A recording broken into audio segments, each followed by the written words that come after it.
How's it going? Thanks for taking the time to check out this video. So I was first introduced to you because I am the host of the Cashflow Connections podcast, which is a real estate podcast. And I was doing some research on potential guests. And I've listened to the Cashflow Ninja a couple times, and I've been a guest on that show. And I was going through a bunch of his programs just to find some unique content. And I probably listened to about 100 episodes, or at least parts of about 100 episodes, and really liked yours. I probably picked 10 out of the 100 that I listened to and ended up reaching out just now, a couple minutes ago. And then I looked at your podcast and I felt like, you know what, there's a couple of things that I could add to this listener base, because unfortunately I have been told no many, many times. And I know that that's part of your intake form, is to discuss some of those. I mean, the most jaw-dropping one was based on the fact that I don't really have a lot of experience in the corporate world. I started an event production company when I was in high school, was a professional poker player when I was in college. So my first experience in the corporate world was very brief. And it basically ended in the fact that I had already started a company out of college, and it was relatively successful, but I was very lonely. Didn't have a lot of people to interact with. So got a company doing sales for a Google Ads company. And I had an injury on my shoulder and I needed to get surgery. And I went in and told them that I was going to miss Friday because I was taking an MRI. And the reaction that they gave me was like what you would anticipate a 5-year-old receiving. And I'm sorry, I know I'm a little bit spoiled. I don't have a lot of experience in the corporate world. I just couldn't believe that the HR department had anything to do with this. I didn't even fathom the fact that I need to put in such a predetermined amount of notice to go and get an MRI for a doctor's appointment. I was just shocked by that. Maybe that's normal. I don't know. And I will never know, because I'm not going back to that. But that was the first time where I was like, I can never do this. And again, I know I'm a little bit spoiled in that, but that was kind of my first introduction to that. Then once I made that call, I was very much in a networking group of people and investors called For Investors by Investors, which is a nonprofit networking organization that helps people learn about real estate.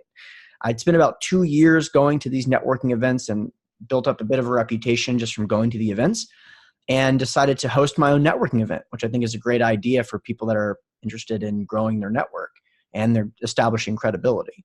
So my first one, there was about 30 people there because people knew who I was and I was in the scene.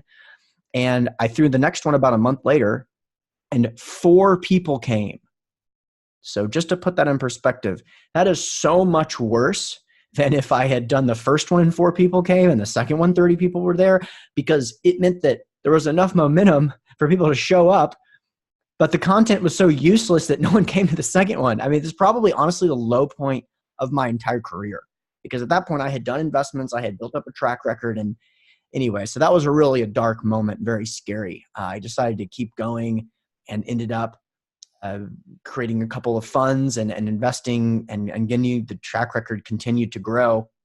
And I think the third time that I got a really big negative/red flag was during our first capital raise of a large fund, or what I would consider now to be a very small fund. But at the time, we were trying to raise our first $500,000. In fact, we needed to raise $500,000 in order for the deal to make sense.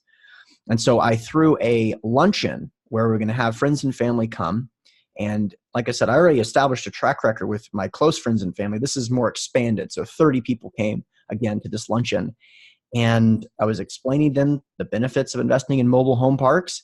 And I had shown them that the track record that I had established was verified. And I anticipated this $500,000 to be very easy. And it ended up that the luncheon basically netted out us raising $0. Truly $0. We had to scratch and claw our way to get to about 340,000. And at the very, very, very last minute, I met someone who is a friend of my CPA's, and they ended up randomly invested $160,000. So we got exactly to that $500,000. But again, that was a terrifying moment in my career. So those are the 3 that I think really stand out to me. And as far as, some of the other things that you mentioned, what other podcasts I've been on. I've been on virtually every real estate podcast that I've heard of on iTunes. I've probably been on 50 in the last 12 months or so. It's a lot of what I do professionally, and it's what I love to do. And, I've also hosted in about 70 episodes of our podcast, which have had some awesome people like Grant Cardone and Jim Rogers and Cameron Herold and some other influential people that I have a lot of respect for. In terms of saying no to big clients, I haven't actually done a lot of that. We're cautious about who we let in because of the fact that we only let accredited investors in, but that is a big enough hurdle for me. I will say, however, I did make a big mistake earlier in my career of accepting far too much of someone's net worth as an investment. So there was someone that had inherited a significant amount of money, and they wanted to get it out of their hands as fast as possible and invest it in illiquid investments. And so we created a fund just specifically for them, which is something we've done many times. And so we created $1 million fund. Well, they burnt through a lot of their other net worth. And then all of a sudden they needed this $1 million. And so that has been a challenging situation ever since it started, because these real estate investments are supposed to be illiquid. So I will be much more cautious about that in the future. If someone says they're willing to write $1 million check, I want to make sure that they're not going to need that $1 million, because at the time that $1 million meant a lot to me. And so I was kind of too quick to accept that as an investment amount. It should have been $500,000. I think would have had a little bit more breathing room. In terms of why my story is unique, well, I think it is pretty interesting that because of the network that I had built up, and because of the fact that a lot of my friends and family, they had significant wealth built up through ownership of businesses, I thought that I was going to have a really easy ride when it came to raising capital.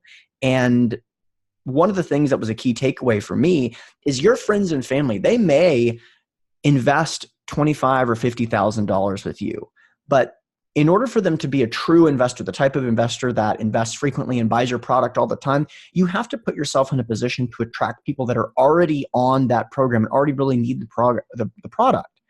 If you are just trying to raise capital, which is the business that I'm in, from people that don't already want to invest in this type of way, you're basically require them to go through some kind of pseudo-religious experience. Oh, I've been investing 50 years in the stock market. It's been okay, somewhere between 9 to 7% every single year.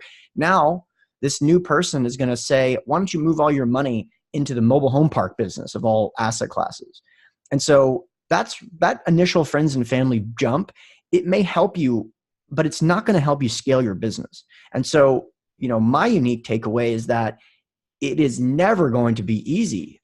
You have to put yourself in a position to attract leads, to nurture them, and to close sales from people that you don't know. And so, I can go into as much detail as you want about that. Hopefully this video wasn't too long. Anyway, I really appreciate the opportunity to come on the program, and I would love you to come on the show as well. So hopefully get back to me on both of those and we can have some good conversation. All right. Have a good one.